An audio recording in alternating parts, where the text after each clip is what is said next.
जय श्री राधे मित्रों। आज सभी के समक्ष मैं एक बहुत गंभीर विषय को लेकर उपस्थित हुआ हूं,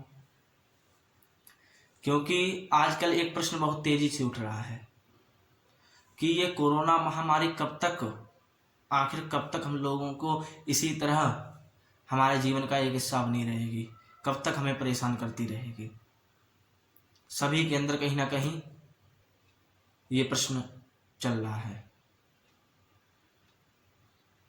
तो आज इस पर हम विस्तृत चर्चा करने वाले हैं।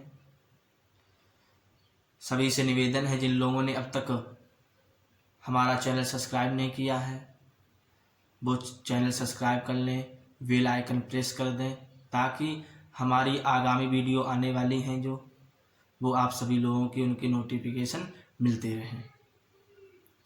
आइए अब चर्चा करते हैं जो आज का हमारा विषय है, कोरोना महामारी आखिर कब तक ये। जैसा कि हम सबको विदित है, ज्ञात है, पिछला जो वर्ष गया है उस वर्ष का जो संवत्सर था उसका नाम था प्रमादी। तो प्रमादी संवत्सर कितना ज़्यादा खराब गया है, कितना ज़्यादा उसमें हम लोग परेशान हुए हैं, क्योंकि इसी संवत्सर में ही कोरोना महामारी आई है।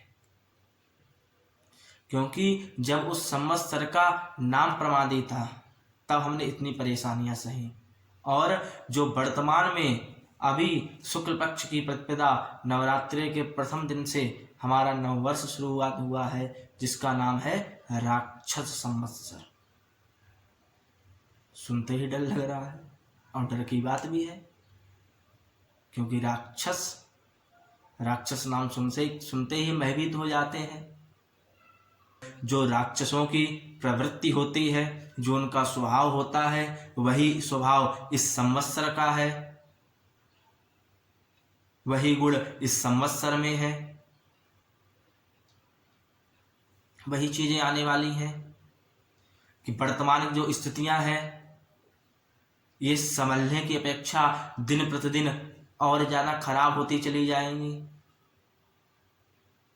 साथ के ही साथ काम, क्रोध, लोभ, ईर्ष्या और उत्तेजना जैसी चीज़ों में वृद्धि होगी।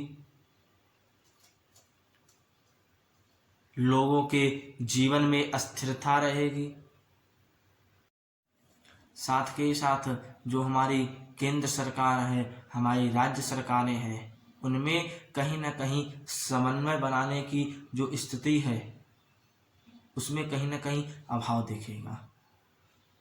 और जो सरकारें समर्थन से चल रही हैं, गठबंधन से चल रही हैं, उनकी गिरने की भी संभावनाएं बनी हुई हैं।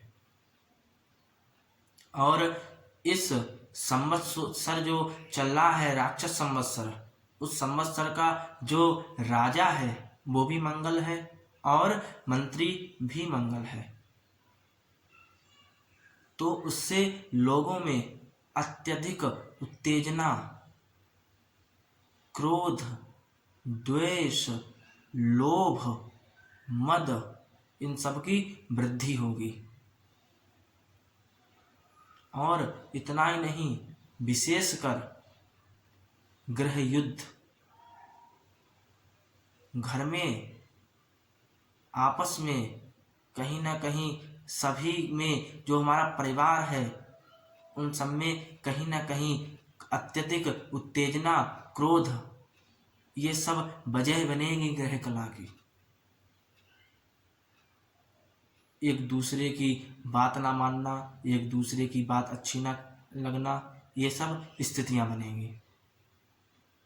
और जब मंगल 2 जून को अपनी नीच राशि कर्क में गोचर करेगा, उस समय तो स्थितियां और ज़्यादा भयावह होंगी, क्योंकि उस समय देखा जाएगा कि युद्ध जैसे हालात बनेंगे। गृह युद्ध भी होगा, जिसमें दंगे, आंदोलन आतंकवाद, ये सब होने की स्थिति बनी हुई है। और व्यापार क्षेत्र में अत्यधिक महंगाई, व्यापार अस्थिर रहने के चांस बने हुए हैं, जिसमें भूमि, भवन, अनाज, इन सब की स्थितियां जो बनी हुई हैं वो महंगाई लेके आएगी। और जब ये संवत्सर अपने उत्तरार्ध में चलेगा उस समय पुनः स्थितियां धीरे धीरे संभलेंगी